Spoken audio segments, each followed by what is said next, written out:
안녕하세요. 오늘은 불교, 특히 금강경 수행에 관심을 가지고 계신 당신을 위해 저희가 보내주신 자료를 좀 깊이 들여다봤습니다. 제목이 금강경 수행, 공경심과 아상소멸의 길이었죠. 네, 이 자료가 흥미로운데 금강경 수행에서 왜 생각을 부처님께 바치는 마음, 특히 공경심이 중요하고 또 이게 아상 있잖아요. 스스로를 이렇게 좀 높이는 마음, 이걸 다스리는 거랑 어떻게 연결되는지 그걸 좀 파고드는 내용이더라고요. 자, 그래서 바로 그 핵심으로 한번 들어가 보죠. 제가 처음 딱 보고 좀 인상 깊었던 부분이 생각을 부처님께 바친다는 이 표현이었어요.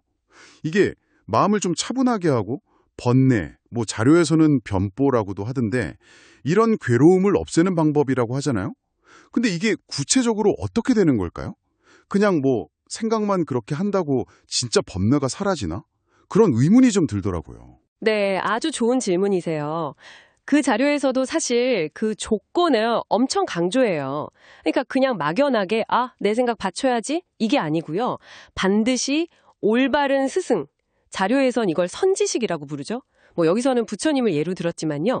그런 스승을 대상으로 삼고 또 그 스승에 대해서 절대적인 공경심을 가져야 한다. 이렇게 딱 못 박아놨어요.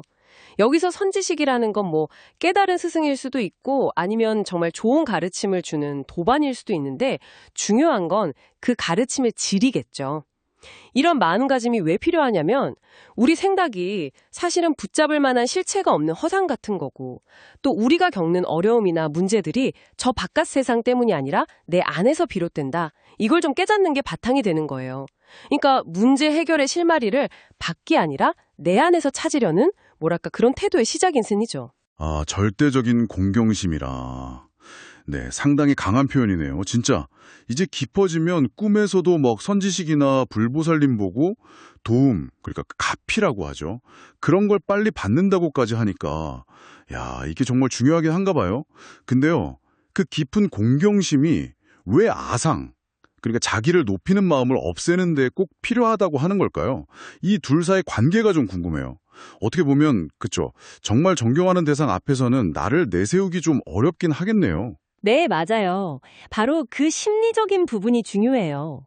자료 설명을 보면 아상은 자기 처지를 뽐내면서 남을 업신여기는 마음이잖아요. 쉽게 말하면 교만함이죠. 근데 진정한 공경심이 있으면 자연스럽게 이런 자기 중심적인 태도가 좀 누그러져요. 내가 정말 우러러보는 대상이 있는데 어떻게 동시에 막 가슴 펴고 으스대겠어요? 좀 어렵죠.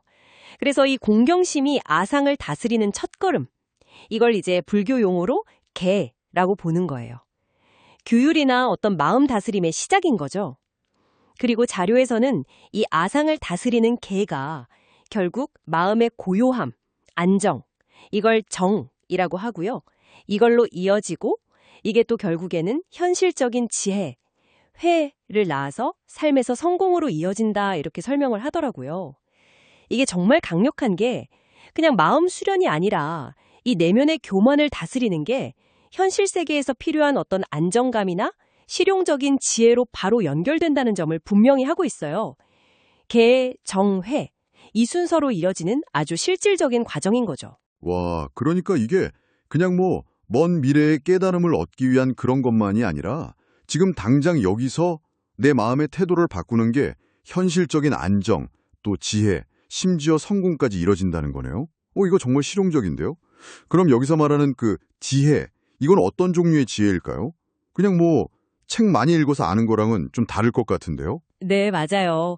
단순 지식 쌓기랑은 다르죠. 자료에서도 지혜를 삶의 경험이나 세상 이치를 잘 알아서 이를 바르고 옳게 처리하는 마음이나 능력, 즉 슬기라고 정의하고 있어요. 세상을 좀 제대로 보는 눈, 그리고 상황에 맞게 딱 대처하는 능력, 이런 걸 의미하는 거죠. 내 안에 아상이 좀 가라앉고 마음이 안정되면 그때 비로소 사물을 편견 없이 똑바로 보고 올바른 판단을 내릴 수 있는 그런 실질적인 능력이 나온다는 뜻이에요. 그렇군요. 정리를 좀 해보면 이 자료가 당신에게 보여주는 금강경 수행의 핵심은 결국 이 마음가짐에 달려있는 것 같네요.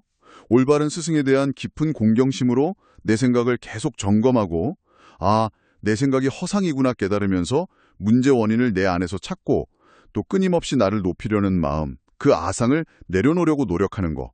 이게 중요하다는 거군요. 당신처럼 불교 가르침을 삶에 좀 적용해보고 싶은 분들께는 이게 내면의 평화뿐 아니라 현실 문제 해결 능력까지 키울 수 있는 구체적인 길을 보여주는 것 같다는 생각이 드네요. 네, 그렇습니다. 이 개, 아상 다스림, 정, 마음 안정, 해, 실용적 지혜로 이어지는 과정은 그냥 종교적인 이야기가 아니라 어떻게 마음의 변화가 현실적인 능력과 성공으로 이어지는지를 보여주는 뭐랄까 로드맵 같은 거예요. 내면이 성숙해지는 게 결국 바깥으로 드러나는 영양 강화로 이어진다는 점을 강조하고 있는 거죠. 자, 오늘 이야기 슬슬 마무리하면서 당신에게 한번 생각해볼 만한 질문을 좀 던져보고 싶어요.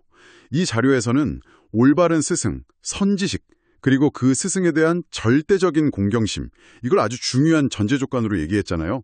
그러면 오늘날 이 복잡한 사회 속에서 우리 각자에게 올바른 스승을 찾는다는 건 어떤 의미일까요? 그리고 또 누군가 또는 무언가에 대해서 절대적인 공경심을 갖는다는 게 과연 가능할지, 가능하다면 또 어떻게 그런 마음이 생겨날 수 있을지 한번 깊이 생각해 보시는 건 어떨까 싶습니다.